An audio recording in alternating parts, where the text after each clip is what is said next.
सुप्रभात प्यारे बच्चों, आइए आरंभ करते हैं आज के पठन पाठन का सिलसिला और चलते हैं उस ओर जहां से हम सीख रहे थे कविता घर की याद के बारे में कुछ नए नए तथ्यों का समावेश। देखते हैं आज इस कविता में क्या क्या है। जैसा कि आपने जाना था पूर्व में कविता के की प्रस्तुत कविता में कवि 1942 के भारत छोड़ो आंदोलन के अंतर्गत जेल में बंद है। वहाँ उसे अपने घर के प्रिय सदस्यों की बहुत याद आती है। वह पिता के स्नेह को याद करके भावुक हो उठता है। उसी क्रम को आगे बढ़ाते हुए हम देखते हैं आज के इस वीडियो में, आज के इस अंक में कवि क्या कह रहा है। कवि की माँ कवि के पिताजी को समझाते हुए, जैसा कि आपने पिछले वीडियो में देखा था, जब कवि की पिताजी अधीर हो उठे थे तो उनकी माँ कवि के पिताजी को समझा रही थी। तो उसी क्रम को आगे बढ़ाते हुए कवि कहते हैं कि माँ कह रही है, वह तुम्हारा मन समझकर और अपनापन समझकर गया है सो ठीक ही है, यह तुम्हारे लिए ही है। कवि की माँ कवि के पिताजी को समझाते हुए कह रही हैं कि वह तुम्हारा मन समझकर आपकी मर्यादा, आपकी वंश की परंपरा, आपकी इज्जत को, आपकी प्रतिष्ठा को समझकर और अपनापन समझ करके गया है सो ठीक है। वो जिस रास्ते का अनुसरण उसने किया है वो ठीक है, उचित है। वह लीक तुम्हारे ही द्वारा बनाई गई थी। अर्थात यहाँ कहने का तात्पर्य यह है कि कवि के पिताजी भी देश के स्वाधीनता संग्राम से जुड़े थे और कवि भी देश के स्वाधीनता संग्राम से जुड़े होने के कारण आज जेल में बंद है। तो इससे यह सिद्ध होता है कि पिताजी के द्वारा दिखाए गए मार्ग का अनुसरण करते हुए ही उनका पुत्र भवानी प्रसाद मिश्र जी कारावास में बंद हुए। इसलिए माँ उनको समझाते हुए कह रही है कि गया है तो ठीक है, उसके लिए किसी भी प्रकार की घबराने की कोई आवश्यकता नहीं है। पाँव जो पीछे हटाता, कोख को मेरी लजाता, इस तरह हो न कच्चे रो पड़ेंगे। और बच्चे, कवि की माँ कवि के पिता को समझाते हुए कह रही है कि अगर आपका पुत्र यानी हम भवानी अपने कदम को पीछे हटाता तो मुझे बहुत शर्म महसूस होती, मुझे उसको जन्म देने पर अफसोस होता कि मैंने एक ऐसे पुत्र को जन्म दिया। जब देश सेवा पर, देश पर मर मिटने का, बलिदान होने का अवसर आया तो उसने अपने कदम पीछे हटा लिए। पर आज मुझे गर्व है कि मैंने एक ऐसे बहादुर शेर पुत्र को जन्म दिया है जो देश की सेवा में अपना सर्वस्व न्यौछावर करने को तत्पर है। इसलिए इस तरह हो न कच्चे रो पड़ेंगे। और बच्चे, एक घर के श्रेष्ठ सदस्य होने के नाते आप इस तरह से कमज़ोर मत होइए, क्योंकि आपको देख करके और बच्चे रो सकते हैं, आपको देख करके और भी जो हमारे घर के सदस्य हैं वो अधीर हो सकते हैं। इस बात को सुन करके पिताजी ने कहा होगा, और पिताजी ने कहा होगा, हाय कितना सहा होगा, कहाँ मैं रोता कहाँ हूँ, धीर मैं खोता कहाँ हूँ। पिताजी ने माँ से कहा होगा, कितना दुख, कितने कष्ट को सहन करते हुए कहा होगा, मैं रोता कहाँ हूँ, मैं धैर्य को खोता कहाँ हूँ, मैं अधीर कहाँ हूँ, मैं विवल कहाँ हूँ, मैं रो नहीं रहा हूँ।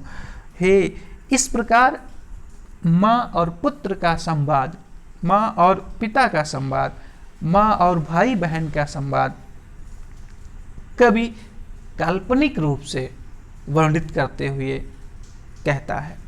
अब इस पंक्तियों में जेल की स्थिति का वर्णन है। कवि कारावास में बरसते हुए सावन को देख करके अपनी स्थिति को बताने के लिए मैसेज देना चाहता है, संदेश देना चाहता है।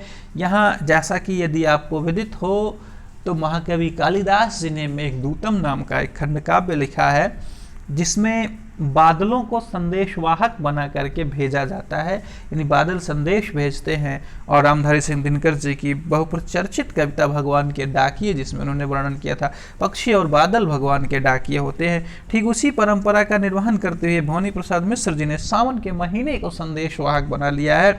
और कभी सावन के महीने को संदेश देते हुए कह रहा है, अपना संदेश बता रहा, अपने मन की स्थिति बता रहा है कि है सावन के महीने तुम जाओ मेरी स्थिति को मेरे घर बता देना, कैसे क्या क्या बताना है। इसी का वर्णन करते हुए कवि कहता है, हे सजीले हरे सावन हे कि मेरे पुण्य पावन, तुम बरस लो वे न बरसें, पांचवें को वे न तरसें। हे सजीले हे सजे धजे हरे भरे सावन हे कि मेरे पुण्य पावन, अरे मेरे पुण्यशाली पवित्र चल हे हरे भरे पुण्य पवित्र सावन के महीने मेरे प्रिय मित्र तुम बरस लो, तुम्हें जितना भी बरसना है तुम बरस लो, वे न बरसें, लेकिन वे न बरसें। वे पूछा जाता है वे से क्या तात्पर्य है, वे से यहाँ तात्पर्य है कवि के घर के लोग। कवि सावन के महीने को संबोधित करते हुए कह रहा है, हे सावन माह, हे मेरे प्रिय मित्र, तुम्हें जितना भी बरसना है तुम बरस लो, परंतु हमारे घर वालों की आंखों से आंसू नहीं गिरना चाहिए। पांचवें को वे न तरसें, मुझ पांचवें को याद करके वे न तरसें, वे न रोएं। क्यों न रोएं? आप कैसे हमारी सहायता कर सकते हो? तो हमारा ये जो संदेश है मेरे घर को ले जा करके तुम पहुंचा दो, जिससे घर के लोग मेरे संदेश को जान करके, मेरे समाचार को जान करके अधीर नहीं होंगे, तो वो नहीं रोएंगे।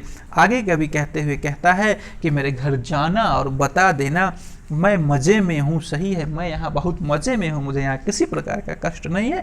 बस एक ही कष्ट है कि घर नहीं हूँ, बस यही है, मैं अपने घर नहीं हूँ, बस यही एक प्रकार का कष्ट है। किंतु यह बस बड़ा बस है, किंतु घर ना होना, किंतु मेरा घर पर ना होना, यही सबसे बड़ा बस है, यही सबसे बड़ा कष्ट है, यही सबसे बड़ा नियंत्रण है। मैं घर पर नहीं हूँ, केवल सिर्फ और सिर्फ यही कष्ट है मुझे, और इसी कष्ट के कारण, इसी कष्ट से इसी बस से सब विरस है। इसी कष्ट से, मेरे घर ना होने से मेरा जीवन पूरी तरीके से विरस है। यहाँ बस शब्द कई बार आया है, इस पर थोड़ा सा आप ध्यान देंगे।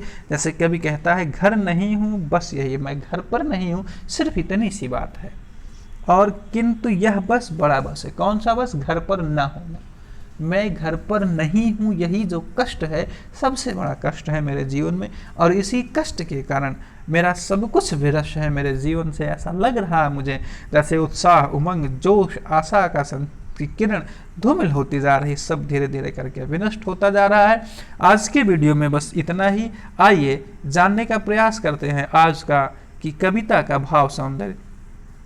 आज की इस कविता के भाव सौंदर्य में आप देख रहे हैं, आप लिख सकते हैं, कविता सरल, सहज एवं अनुभूतिपूर्ण भावों को प्रकट करती है। कवि का परिवार संयुक्त परिवार का एक आदर्श उदाहरण है। कवि ने सावन को दूत बनाने की पुरानी काव्य परंपरा का निर्वाह किया है। जैसा कि आपको विदित है कि भाव सौंदर्य के बाद हम लोग शिल्प सौंदर्य लिखते हैं, और शिल्प सौंदर्य के बारे में आप जानते हैं कविता का व्याकरणिक परिचय होता है। तो व्याकरणिक दृष्टिकोण से कविता की भाषा सरल, सहज एवं प्रवाहपूर्ण है। बस के दो अर्थ हैं, केवल तथा नियंत्रण, अतः यमक अलंकार है। संबोधन शैली का प्रयोग है। पुण्य पावन में अनुप्रास अलंकार की छटा दर्शनीय है। आज के अंक में बस इतना ही। आइए जानने का प्रयास करते हैं कि हमने आपने आज के इस अंक में क्या सीखा है। इस कार्य प्रपत्र के माध्यम से आज के कार्य प्रपत्र का हमारा पहला प्रश्न है, कवि के जेल में कवि के जेल जाने में माता पिता का कितना योगदान था। दूसरा प्रश्न है, कवि सावन को क्यों संबोधित करता है। आज का हमारा तीसरा प्रश्न है, कवि क्या चाहता है। और आज का हमारा चौथा प्रश्न है, भवानी का जीवन क्यों विरस है। आज के लिए बस इतना ही। मिलते हैं फिर किसी वीडियो में एक नए जोश, नए उत्साह, नए उमंग के साथ। तब तक के लिए धन्यवाद और आपका दिन मंगलमय हो।